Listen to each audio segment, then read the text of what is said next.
বলেছেন সূরা মায়েদা 51 নম্বর আয়াত।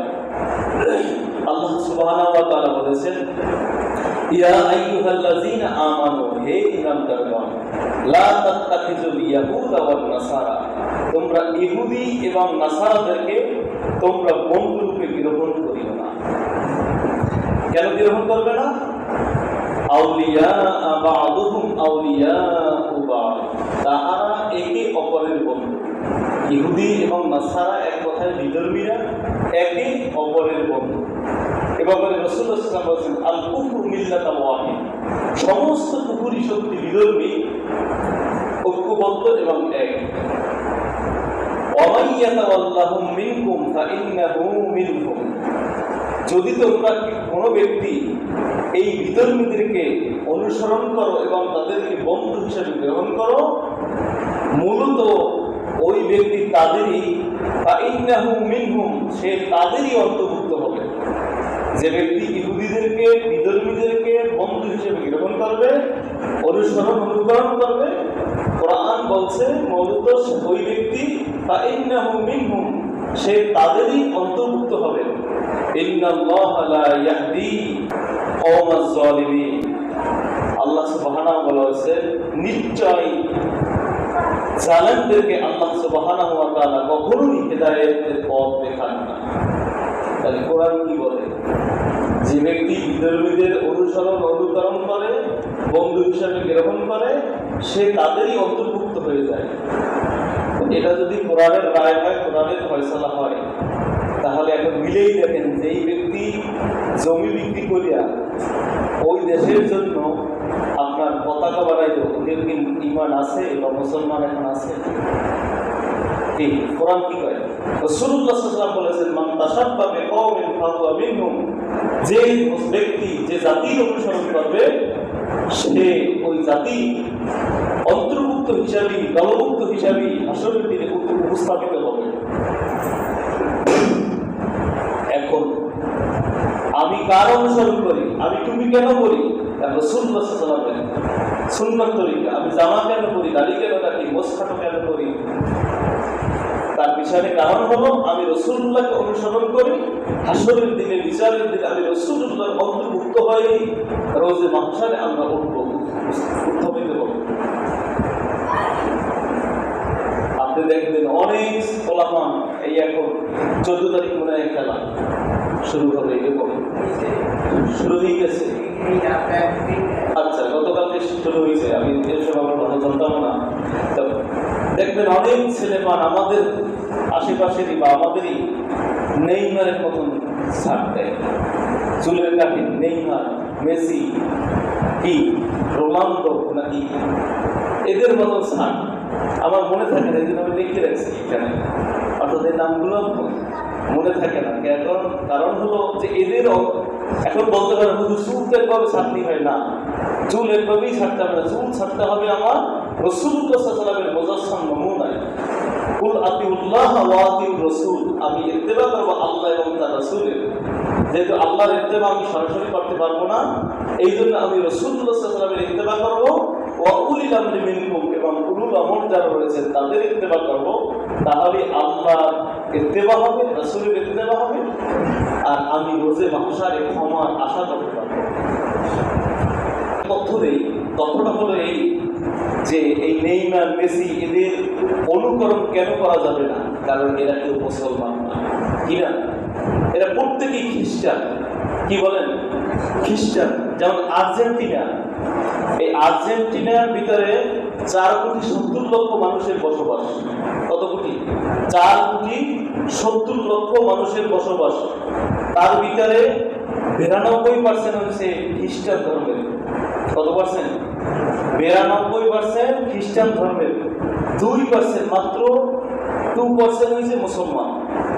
2%, বাকি 6% অন্য ধর্মের। তার ভিতরে মুসলমানের সংখ্যা হচ্ছে মাত্র 4 থেকে 10 লক্ষ পর্যন্ত। সরকারি গণনা মতে 4 লক্ষ মুসলমানের সংখ্যা, বেসরকারি তথ্য মতে 10 লক্ষের কথা বলা হয়েছে। 10 লাখ মানে তো আমাদের এই জালকাঠি জেলায় প্রায় 10 লাখের মতো মানুষ আছে। চার উপজেলায় প্রায় 10 লাখের মতো মানুষ আদমশুমারি অনুযায়ী রয়েছে। দেখেন যে আমাদের একটা জেলায় যেই পরিমাণে মুসলমান, ওই পরিমাণে মুসলমান ওই দেশের ভিতরেও নাই। এরপরে আপনি আসেন যে ওই দেশে মসজিদের সংখ্যা হচ্ছে 10টা। কয়টা? আর্জেন্টিনায় 10টা মাত্র মসজিদের ব্যবস্থা রয়েছে, কিন্তু তাহারা মসজিদে ওইভাবে অর্থাৎ প্রকাশ্যে আমরা যেভাবে মসজিদে সেমিনার করি এভাবে তারা করতে পারেন না। আসেন যদি ব্রাজিলে মোট জনসংখ্যা হচ্ছে 21.35 লক্ষ। সেখানে খ্রিস্টান ধর্মের অনুসারী হচ্ছে 90%, মুসলমানের সংখ্যা হচ্ছে 0.05%, 0.05% মুসলমান। যার বেসরকারি সরকারি ধারণা মতে মুসলমানের সংখ্যা হচ্ছে 15 লক্ষ। কত লক্ষ? 15 লক্ষ। আর বেসরকারি ধারণা মতে সংখ্যা হচ্ছে 17 লক্ষ। ব্রাজিলে মসজিদের সংখ্যা হচ্ছে 150টি। কতটি? 150টি। কিন্তু এই দেশে মসজিদে আজান প্রকাশ্যে দেওয়া হতো। আমরা যেভাবে আজান দিই ওই দেশেও এইভাবে আজান দেওয়া হতো। কিন্তু এই ইহুদি রাষ্ট্র পরবর্তীতে তারা তাদের জাতীয় সংসদে তারা আইন পাস করে তারা মুসলমানদের মসজিদে আজানকে বন্ধ করছে, যে আজান দিতে পারবে না। আজান দিতে হলে মসজিদের ভিতরে দাঁড়াইয়ে শুধু মুখে আজান দেবে, ইলেকট্রিক পদ্ধতি মাইকে আজান দিতে পারবে না। এখন দেখেন এইগুলো তাদের অবস্থা। আর আপনি নেইমার বলেন, মেসি বলেন, রোনালদো বলেন, এরা কেউ মুসলিম না। তাদের ব্যাপারে আপনি যদি গুগলে সার্চ করেন তাহলে আসবে যে এই একজন ন্যায়পরায়ণ খ্রিস্টান ধর্মের অনুসারী, এবং এমন আসবে যে সে পূর্ণবান একজন খ্রিস্টান ধর্মাবলম্বী। তাহলে আমি যা নমুনায় যার অনুসরণ করে চুল কাটলাম সেটা তো খ্রিস্টান। আমি যেই দেশের পতাকা বানাইলাম ওই দেশটা তো খ্রিস্টান। যাদের ব্যাপারে আমরা বিগত সময় ফিলিস্তিন মুসলমানদেরকে যারা শাহাদাত বরণ করেছেন, তাদেরকে যারা সমর্থন করছেন এই সমস্ত দেশ, আর্জেন্টিনা বলেন, ব্রাজিল বলেন, জার্মান বলেন, এরাই সহায়তা করেছেন। এবং তাদের দেশে জাতীয় আইন পাশ করা রয়েছে, তারা বৈদেশিকভাবে যে সমস্ত অর্থ উপার্জন করবেন এবং এই খেলোয়াড় যারা রয়েছেন এরা প্রত্যেকেই আপনার মুসলমান নিধনের জন্য তাদের ইনকাম থেকে নির্ধারিত পার্সেন্ট অনুযায়ী তারা টাকা তাদের দেশে জমা দিয়ে দিচ্ছে, যেটা খরচা হচ্ছে শুধু মুসলমান নিধনের জন্য। সেটা হোক তারা অস্ত্র কিনুক, অথচ সেটা যেভাবেই হোক বা যুদ্ধ করুক, যেভাবেই হোক। আমরা দেখেন ওই একটা কথা আছে যে আমরা হুজুকি বাঙালি। কি বাঙালি? হুজুকি বাঙালি। অর্থাৎ এখন যারা গাজার পক্ষে ছিল এই মুসলমানই এই জালকাঠিতেও আমরা দেখছি যে তারা আবার মিছিল করে ওই ইহুদি খ্রিস্টান দেশের জন্য। আর্জেন্টিনা কেউ, ব্রাজিল, এমন করে বিল্ডিং পাবেন না যে এই বিল্ডিং এর মাথায় আপনি পতাকা নেই। আমার দেশের পতাকা কোথায়? 21শে ফেব্রুয়ারি, 16ই ডিসেম্বর, 26শে মার্চ এই দিনগুলিতে জাতীয় পতাকা বাংলাদেশের, আমার দেশের পতাকা আমরা সবাই উঠাইতে পারি না। সরকার অনেককে জরিমানা পর্যন্ত করছে যে পতাকা তুলতে নেই কেন। কি হয়েছিল এমন ঘটনা? যেখানে রাসূলুল্লাহ সাল্লাল্লাহু আলাইহি ওয়াসাল্লাম বলেছেন হুব্বুল ওয়াতান মিনাল ঈমান, দেশকে ভালোবাসা ঈমানের অঙ্গ। আমার দেশকে ভালোবেসে আমি এই কাজটা করতে পারলাম না, কিন্তু এমন কোথাও বিল্ডিং আপনি দেখবেন না যে বিল্ডিং এর উপরে দুই একটা পতাকা নাই, আমার দেশের না, এই দেশগুলো। তাহলে আমি কাকে ভালোবাসছি, কার অনুসরণ করছি? একটু মিলেই দেখেন, চিন্তার বিষয় আসলে এখানে।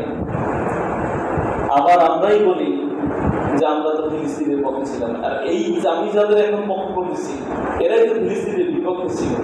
তাহলে আমি একদিকে ফিলিস্তিনের পক্ষে কাজ করেছি সামাজিকতার কারণে, আর এখন আমি পক্ষান্তরে আমি ফিলিস্তিনের বিপক্ষে যারা ছিল তাদেরকে আমি সমর্থন করছি প্রকাশ্যে।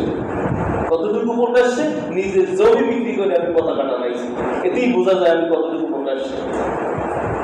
এমনও ঘটনা ঘটছে বিগত সময় যে পতাকা টানাই উঠা ছাদ থেকে বলে লোক মারা গেছে, কি হয়েছে না? কাপ পায় নাই, উনি যে দেশের দল করতেন, উনি যেই দল করতেন, ওই দেশ বা ওই দল এই না পাওয়ার কারণে সে আত্মহত্যা করছে, গলায় দড়ি দিয়েছে, বিষ খাইছে, ব্রিজ দিয়ে লাফাই করছে, ছাদ দিয়ে লাফাই করছে, এরকম বহু ঘটনা আছে। তাহলে কোরআন এটাই প্রমাণ করে যে অমাইয়া তাওয়াল্লাহু মিনকুম ফাইন্নাহু মিনহুম, যে তুমি যাদেরকে অন্তর্ভুক্ত অনুসরণ করলা তুমি তাদেরই অন্তর্ভুক্ত হইলা, যার জন্য জীবন দিলা, যাকে উদ্দেশ্য করে জীবন দিলা, যাকে তোমার সবচেয়ে বেশি ভালোবাসলা, তুমি তো হাসরের দিনে ওই খ্রিস্টান সম্প্রদায়ের সাথেই তুমি উত্থাপিত হবে। আল্লাহ তাআলা রাব্বুল আলামিন যেদিন বলবেন ইয়াউমা নাদউ কুল্লা উনাসিম বিইমামিহিম, সেদিন উনি ওই খ্রিস্টান সম্প্রদায়ের সাথে ইমাম হিসাবে নেতা মেনে উনি হাসরের দিন উত্থাপিত হবে। আল্লাহ তাআলা রাব্বুল আলামিন আমাদের মুসলিম উম্মতকে এই সমস্ত ফিতনা ফাসাদ থেকে এবং সমসাময়িক এটাও একটা দেশের বালা, এটাও একটা দেশের বালা, এই সমসাময়িক বালা থেকে, বিপদ থেকে আমাদের যুব সমাজকে হেফাজত করে বলেন আমিন, ছাত্র সমাজকে হেফাজত করে বলেন আমিন।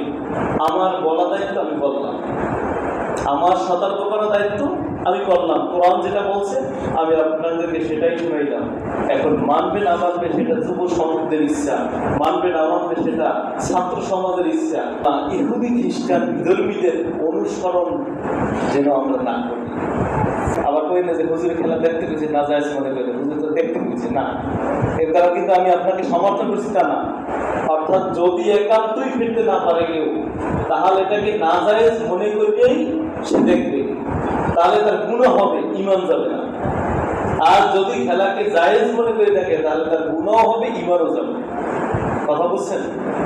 একজনে মদ খায়, এটা একটা মিসাল দিচ্ছে, একজনে মদ খায়, সে হারাম জানে যে মদ খাও কি হারাম, কুল্লু খামরিন হারাম, যে মদ খাওয়া হারাম, সে হারাম মনে করে সে খাইতেছে, এতে তার কবিরে গুনাহ হইতেছে। কি হইতেছে? কবিরে গুনাহ হইতেছে, কিন্তু তার ঈমান যায় না। কিন্তু মদকে যখন সে জায়েজ মনে করে খাবে তখন তার ঈমানও শেষ। তখন কি? ঈমানও শেষ। অর্থাৎ শরীয়তের কোনো হুকুমকে যদি সে নাজায়েজকে জায়েজ মনে করে তাহলে তার ঈমান যায়, আবার যদি কোনো জায়েজকে নাজায়েজ মনে করে তাতেও তার ঈমান শেষ।